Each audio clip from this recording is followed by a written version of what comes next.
15 अगस्त 1947 जब जवाहरलाल नेहरू झंडा फहराने जाते थे भारत पर,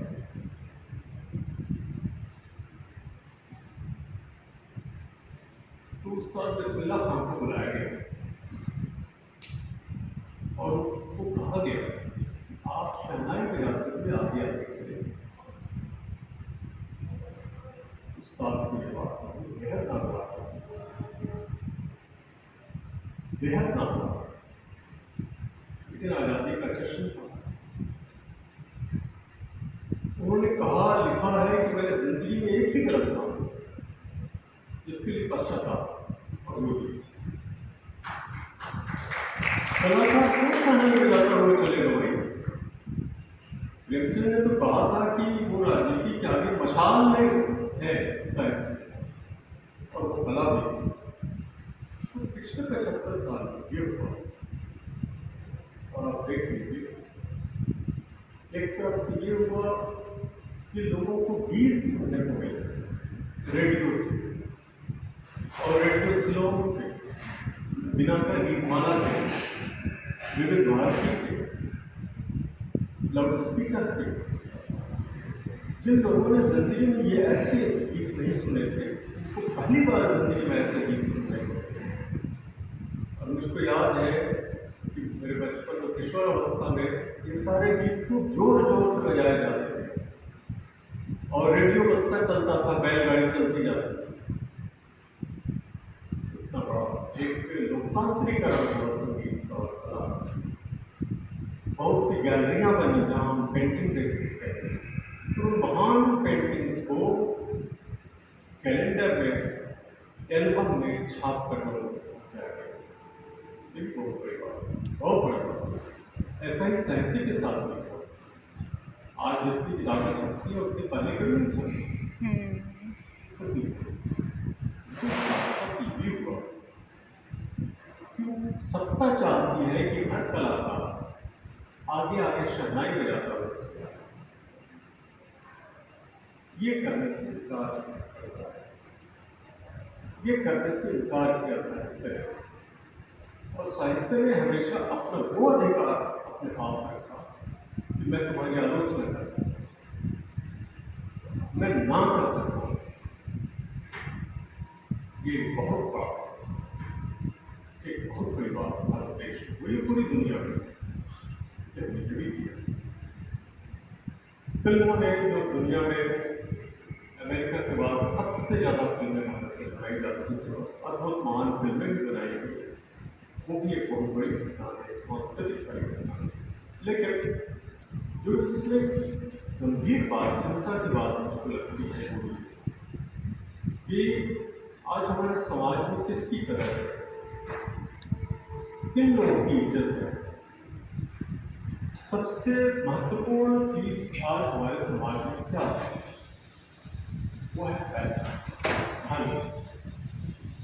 आपके पास कितना पैसा है इसी से आपको माप जाएगा, और दूसरा कोई पैमाना नहीं। सब कुछ की पवित्रता खत्म हो गई। अगर आपको लाखों रुपए का इनाम मिल जाए तो आप बड़े लेखक हो गए, और एक दूसरा एक गरीब लेखक छोटी सी जगह में रखते दिख रहा है, कोई कुछ नहीं, किताब छपना मुश्किल है। ऐसा ही सब कुछ तय करता है। हर चीज को वस्तु में बदल दिया गया, हर रिश्ते को। तिलक रहे क्या, ये रिश्तों का पैसे में ही तो बदलना है। सब कुछ को, पढ़ाई को, इतनी फीस है बच्चों की स्कूलों में।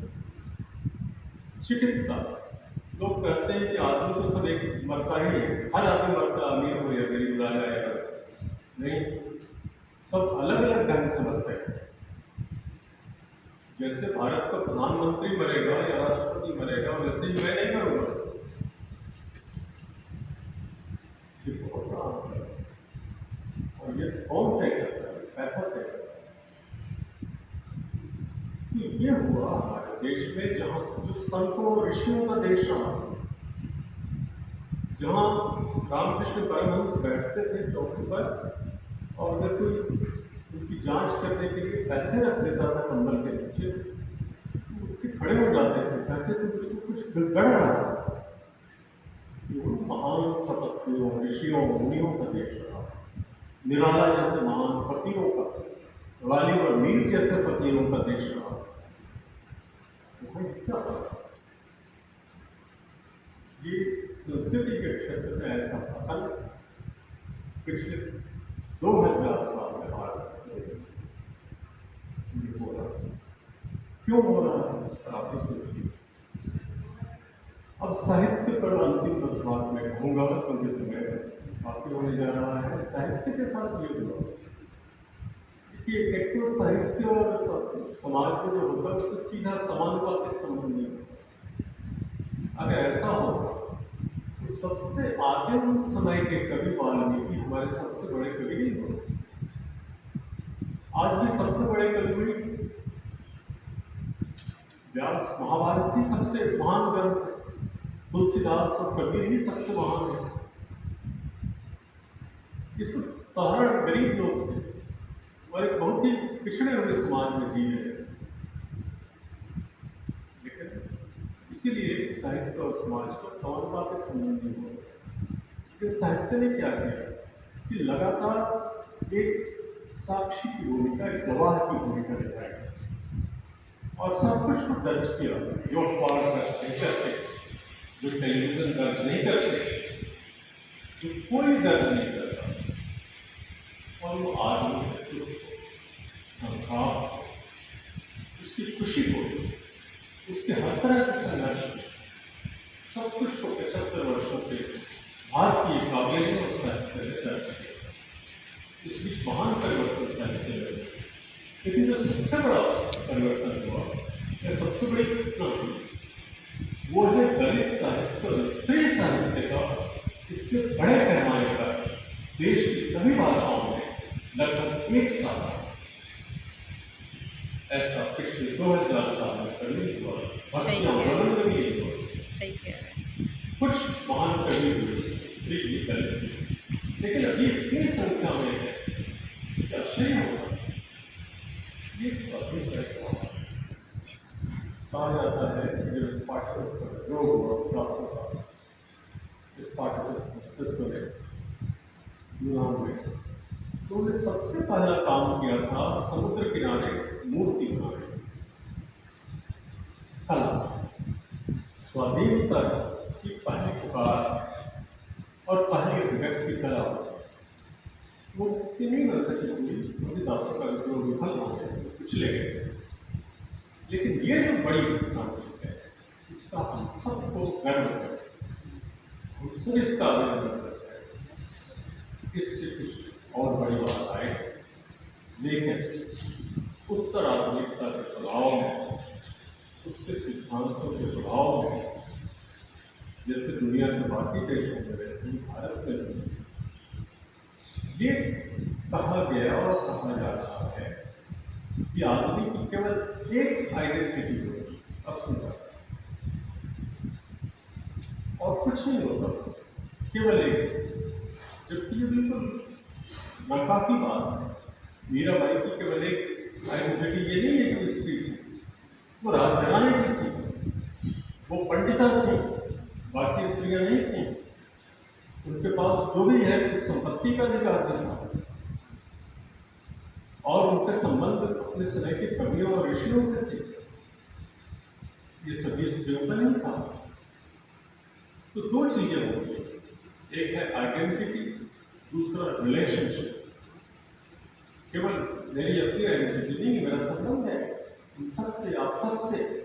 अभी जितने लोग हैं इस दुनिया में, सबसे, घर परिवार कुटुंब सबसे। उत्तर आधुनिकता के सिद्धांत उस रिलेशनशिप को, उस संबंधों को छोड़ देते। हमारा काम है उसको भी याद रखना, और इस तरह एक नए साहित्य, एक नई संस्कृति, एक नए समाज के निर्माण पर आज़ादी के 75 साल हमें ये याद दिलाते हैं कि हम अपनी आज़ादी के पूरे संघर्ष को याद करें। एक बार हमें बताया भी नहीं जाता उन शहीदों के बारे में सजा भुगतने वाले स्वतंत्रता सेनानियों के बारे में हमको याद करना है और तब सोचना है कि हमारा देश आगे कहाँ जाएगा। मुख्य बोध की पंक्ति है, अब तक जीवन क्या जिया, अब तक क्या किया, ये सवाल में पूछना चाहिए। और ये भी क्या रे मर गया देश, जीवित बच गए तो। हम सब जीवित हैं लेकिन देश मर रहा है, ऐसा तो और इसके लिए मैं सचेत करना मैं बहुत बहुत आभारी हूँ आदरणीय प्राचार्य महोदय का, हिंदी विभाग के आदरणीय अध्यक्ष और मित्र का